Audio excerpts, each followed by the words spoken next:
రెండు రోజులకు ఒకనాడు 2 రోజులకు ఒకనాడు ఆ చెత్త ఎత్తుకపోతురు.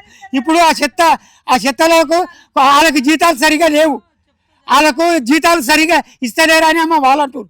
ఆ జీతాలను సరిగా ఇచ్చి వాళ్ళను గ్రామాన్ని అభివృద్ధి చేయను ఆయన.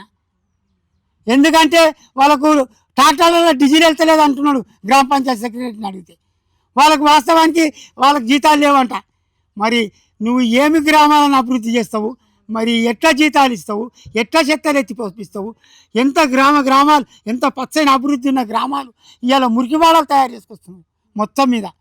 ఇక మాకు వస్తే పోతే నాయన అతునూర మండలు 30 కిలోమీటర్లు అవుతుంది. 3 జాగలకి దిగాలి. జిన్నారం మండలం అనేది 3 కిలోమీటర్లు ఉంది.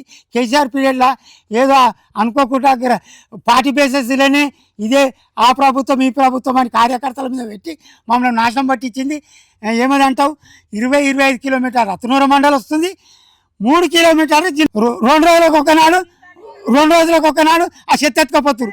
ఇప్పుడు ఆ చెత్తలకు వాళ్ళకి జీతాలు సరిగా లేవు, వాళ్ళకు జీతాలు సరిగా ఇస్తలేరు అని అమ్మ వాళ్ళు అంటారు. ఆ జీతాలను సరిగా ఇచ్చి వాళ్ళను గ్రామాన్ని అభివృద్ధి చేయను ఆయన.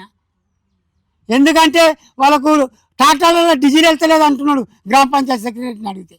వాళ్ళకు వాస్తవానికి వాళ్ళకి జీతాలు లేవంట. మరి నువ్వు ఏమి గ్రామాలను అభివృద్ధి చేస్తావు, మరి ఎట్లా జీతాలు ఇస్తావు, ఎట్లా చెత్తలు ఎత్తి పంపిస్తావు? ఎంత గ్రామాలు ఎంత పచ్చని అభివృద్ధి ఉన్న గ్రామాలు ఇవాళ మురికివాడలు తయారు చేసుకొస్తున్నావు మొత్తం మీద. ఇక మాకు వస్తే పోతే నాయన అతునూర మండలు 30 కిలోమీటర్లు అవుతుంది. 3 జాగలకి దిగాలి.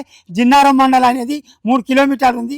కేసీఆర్ పీరియడ్లో ఏదో అనుకోకుండా పార్టీ బేసెస్లోనే ఇదే ఆ ప్రభుత్వం ఈ ప్రభుత్వం అని కార్యకర్తల మీద పెట్టి మమ్మల్ని నాశనం పట్టించింది.